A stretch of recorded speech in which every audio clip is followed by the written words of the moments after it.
And tonight on The Story, we begin in the city of Gresham. Multnomah County commissioners want to turn this building here off Southeast Stark Street into a permanent space for homeless people. They've already purchased the building and created the project plans. But turns out they may have jumped the gun, because earlier this week, Gresham City councilors rejected the idea, and they're not shy as to their reasons why. It's our big story tonight.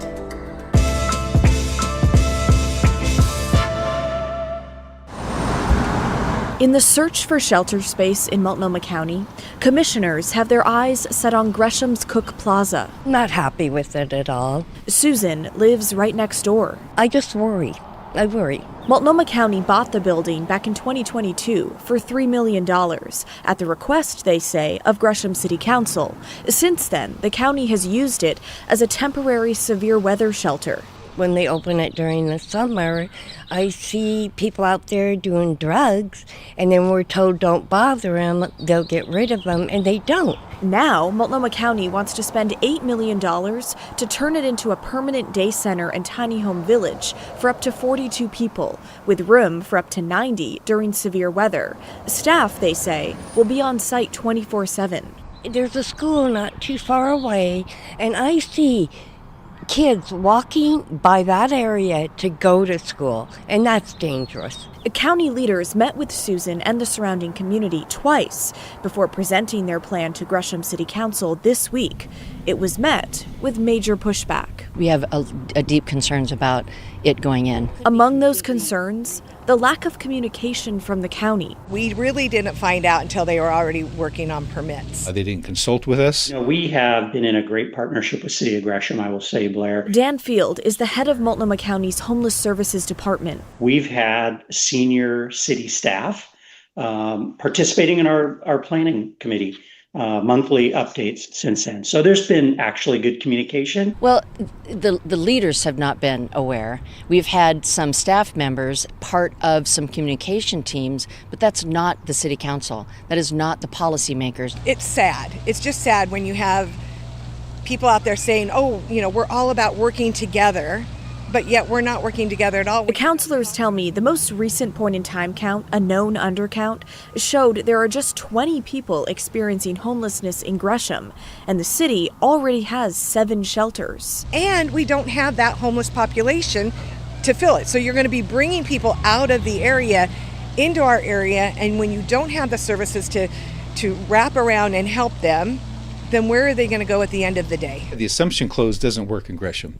We're not interested in taking care of our neighbor's homeless problem. Multnomah County is also proposing a cut to Gresham's homeless services budget this year. At the end of the day, this just doesn't make any sense. And not to mention, where the proposed permanent shelter would go is near a neighborhood Gresham has spent more than $40 million revitalizing over the years. It just does not bode well for that catalyst area that we've tried to increase and revive and uplift. Personally, I'm glad they have a place that they can go to.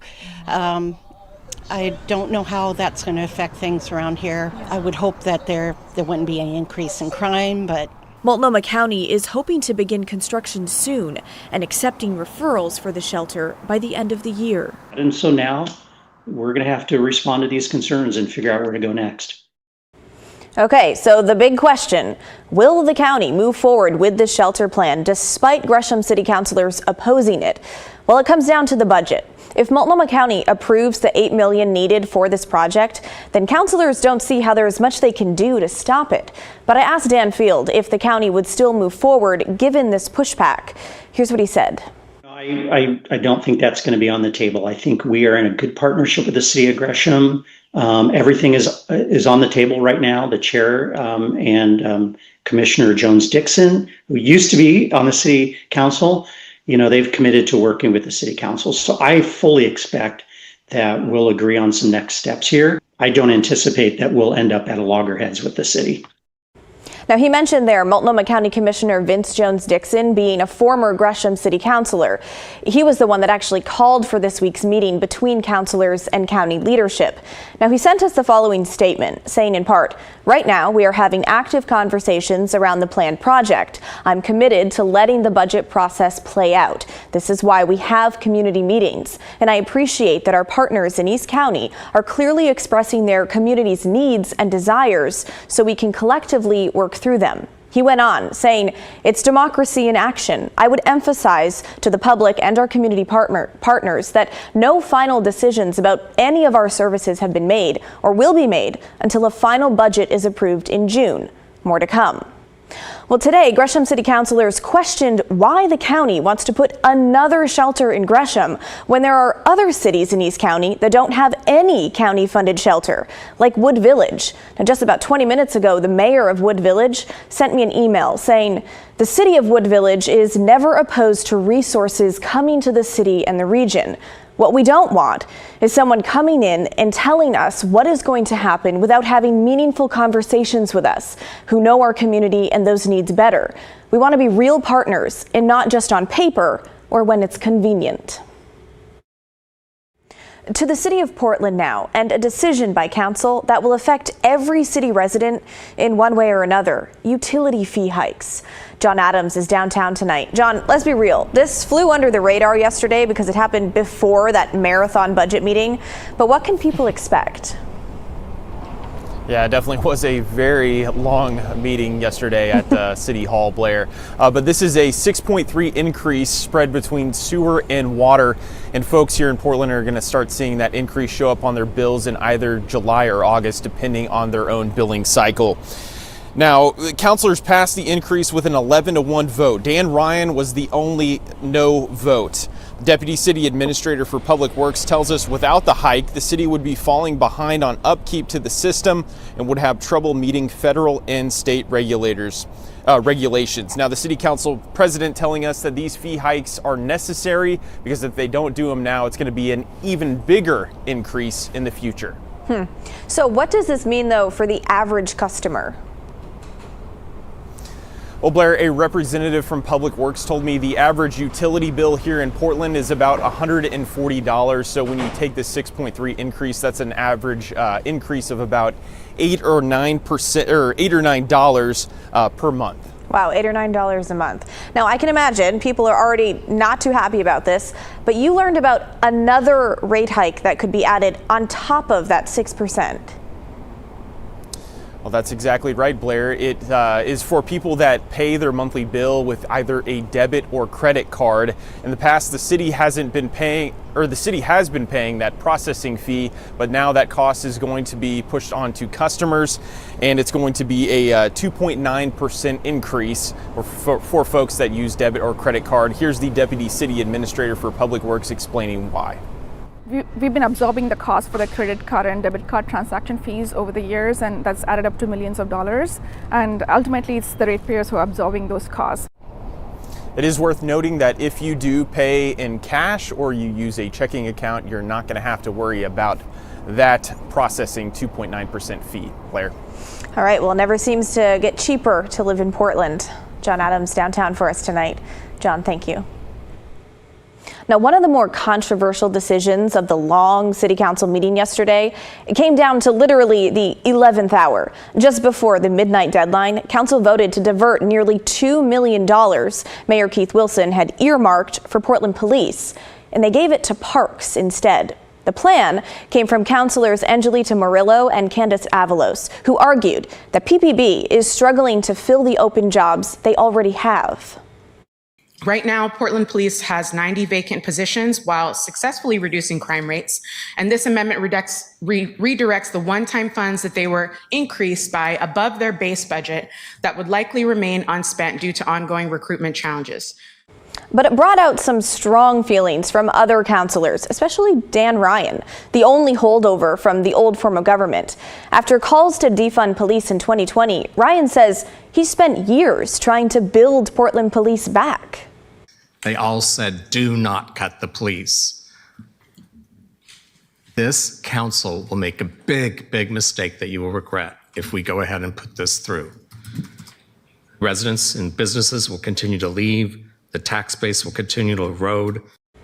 Councilor Steve Novik voted to support that amendment, but said he'd gotten a call from Portland Metro Chamber, who seemed to insinuate that their support for an upcoming parks levy depended on the police budget staying the way it was. Councilor Angelita Murillo was not having it. Apparently, the Portland Metro Chamber gets to run this town and tell everybody under vague threat what we can or cannot do with our budget. This is not a cut to police. There will not be a single officer laid off. This was a $2 million increase to the police budget, which no other bureau received at this time. They have 91 fully funded vacant positions. You have been one of the leaders on this discussion. I would hope that one measly call with a Metro Chamber wouldn't shiver your timbers so much that you couldn't vote with us. I really hope that we can just get this done. Come on, Novik. Come on. Come on. My goodness. Well, Councilor Eric Zimmerman, on the other hand, was having none of that. I've never seen a city council or county commission in my life be so giddy to cut public safety. This is not a laughing matter. It's 11:30 at night, and I know that folks want to have fun, but this is serious stuff. This is a city who was rocked 5 years ago. This is a city who has difficulty retaining officers. This is a city who has built back over the last 5 years. This is a city who has renewed its investment in the Portland Police because we know after their response job, the next most important job that I've asked the chief to do is increase retention and increase recruitment to fill these vacancies. Okay, so around 11:35 p.m., the council called up both the parks director, Adina Long, and police chief Bob Day, who was already at home, to ask how the cuts would affect each department. Without adequate personnel, we face declines in basic services like litter removal, restroom cleaning, play equipment, lighting, fencing, amenity repairs, fire risk mowing, and ADA barrier removal. And sharing that there will be a reduction in services. How those services will show up, I don't know yet, because I don't know how much money and what the impact's going to be at the end of the budget cycle. But I can tell you that it'll be a reduction of services. The mayor upped this $2 million to help us support with recruitment and hiring, and so that'll be impacted, and also the ongoing support for some of the specific crime reduction plan that we're doing. And today, I talked with Council President Elana Purlein. She voted against the amendment that ultimately passed, but said she wishes she had gotten clearer answers last night. You know, there were a couple of bureau directors who didn't give councilors clear answers about the impacts of cuts. And as we are weighing, this is a cuts budget. There are going to have to be cuts. And as we are weighing where the least bad places are to take those cuts, we need clear, accurate information. I'm a little bit frustrated that we had a few bureau directors who didn't get that to us. Was the police bureau one of those bureaus that didn't give you clear expectations? Well, we got answers that were high level, vague, not what the actual impact on the ground would be for Portlanders. I can't make good decisions for my constituents if I don't know what the impacts on the ground are. Now, in the end, the vote was split 7-5, and only 7 are needed. So as of now, $2 million is going to parks instead of police. Mayor Wilson responded today. He said in part, "We're looking at how the decision to remove $1.9 million in proposed PPP funding may impede our efforts to recruit a next generation of law enforcement first responders who will represent and serve our community, as well as the critical missions that get pounds of fentanyl and human trafficking victims off our streets." All right, turning to other things council approved yesterday, a fee increase on rideshare companies from 65 cents to $2 per ride. A $5 increase for a 9-hole round of golf at city-owned courses, $1 million from the golf fund for parks, and a $120,000 cut to each of their offices. Now, this is not likely to be the last marathon budget session for this council. They got another work session next week, and it's only scheduled for 3 hours. But Council President Elana Purlein promised that it would be longer. They got through the big stuff last night to balance the budget and gave it their preliminary approval. Now it goes to the Tax Supervising and Conservation Commission for a 20-day review process and certification. So changes can still be made to the budget until they formally adopt the finalized version on June 18th. Well, coming up next on the story, allegations of misconduct and dishonesty against a Central Oregon sheriff. And now his police certification is at risk, not for a few months, but for a lifetime. Details when the story returns.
Today, the Dashoots County Sheriff announced he will soon retire. He made the announcement just hours after a committee recommended pulling his police certification. Celine Stevens was at the hearing today as they discussed allegations of misconduct and dishonesty. Thursday, the Police Policy Committee reviewed the past conduct of Dashoots County Sheriff Kent Vanderkamp to determine if he violated moral fitness standards in the past. During this meeting, the committee passed a vote on a motion for a lifetime ineligibility period, meaning if the board follows this recommendation in July, he could lose his certification for good. The Dashoots County District Attorney determined that Vanderkamp had made false statements while testifying in at least 3 criminal cases. And that landed Dashoots County Sheriff Kent Vanderkamp on the Brady list, making him too untrustworthy to testify. The embattled sheriff was also kicked out the Oregon State Sheriff's Association last week. Then came the final straw on Thursday. This all started in 2023, when the department received a series of complaints about Vanderkamp in regard to dishonesty and misconduct issues. Vanderkamp's dishonesty under oath discredits the law enforcement profession and the standing of the DCSO in the community. According to this, Vanderkamp lied about numerous things, including his education in 3 criminal trials. To say you have a master's degree from a university you didn't attend or a bachelor's degree from a university you didn't attend, and to use the excuse that someone else wrote it. It just doesn't, it's beyond logic to me. The report also stated Vanderkamp omitted being terminated from his position as a reserve officer from the La Mesa Police Department. However, Vanderkamp's lawyer says the report's findings are not true. He was not terminated, either for cause or otherwise, from La Mesa. There are no facts in the record. Following the unanimous vote for a lifetime ineligibility period, the sheriff released a statement which says in part that his team plans to begin the appeals process, and in the meantime, he is continuing to make plans for his retirement in the coming months. The ultimate decision will come when the board meets on July 27th. If they do decide to uphold the policy committee's recommendations, DPSST would issue a notice of intent to revoke his certifications to Sheriff Vanderkamp. In Salem, Celine Stevens, KGW News. Well, coming up next on the story, 45 years after the eruption of Mount St. Helens caused the largest landslide in recorded history, engineers tasked with clearing hazards and building a dam reunite, and our cameras were there for it all. That's next when the story returns.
When Mount St. Helens erupted 45 years ago this week, a group of engineers were called to the front lines to clear hazards and build a dam. It was quite the effort, considering the eruption caused the largest landslide in recorded history.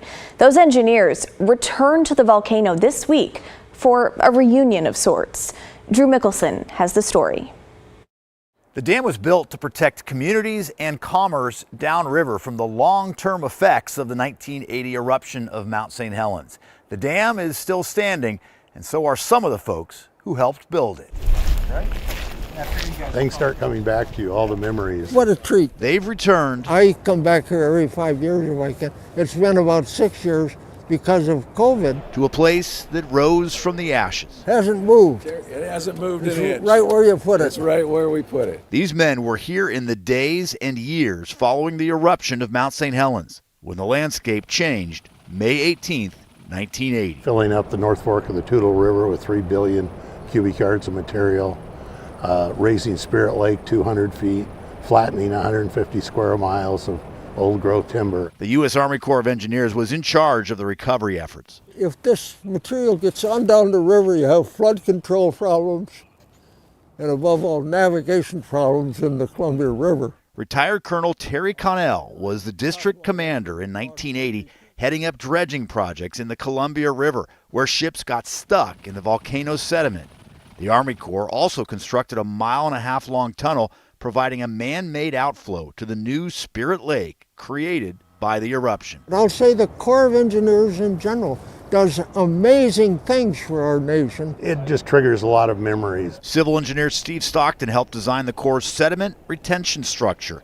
The 1/3 of a mile long partial dam, completed in 1989, keeps sediment from increasing flood risks downstream on the Toutle, Cowlitz, and Columbia Rivers, much more populated areas along vital shipping routes. So it's basically to create a barrier that slows the water down and causes the river to dump sediment further away. And we're still dealing with that sediment from 45 years ago. Yes. The height of the original structure has been increased and could be again.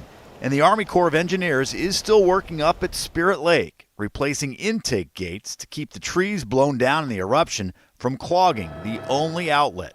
The federal government is also exploring replacing that tunnel, which is showing signs of aging and could be compromised by an earthquake. When you two get together, what? We enjoy a scotch. That's right. These retirees don't worry much about Mount St. Helens anymore. They just hope the next generation doesn't forget the lessons learned here. You need to have the capacity to respond to problems, whatever the problem set is that you're dealt with. These things that we don't know will happen, we have to be aware that they might and be thinking about them in preparation up to the point that makes sense. File away. They're still proud of their work. 1, 2, 3. 45 years after the eruption. Drew Mickelson. We're coming back for the 50th. KGW News. Well, that is the end of our show, folks. Thanks so much for watching. The good stuff is coming your way next. And don't forget, everyone has a story to tell. If you ever miss an episode of The Story at 6:30, we re-air the episode at 8:30 and 10:30 p.m. on our TV app, KGW+. You can also catch us the next morning at 11:30. You can download that app right now on Roku, Apple TV, and Fire TV. In the meantime, enjoy the rest of your Thursday night. I'll see you right back here tomorrow night at 6:30.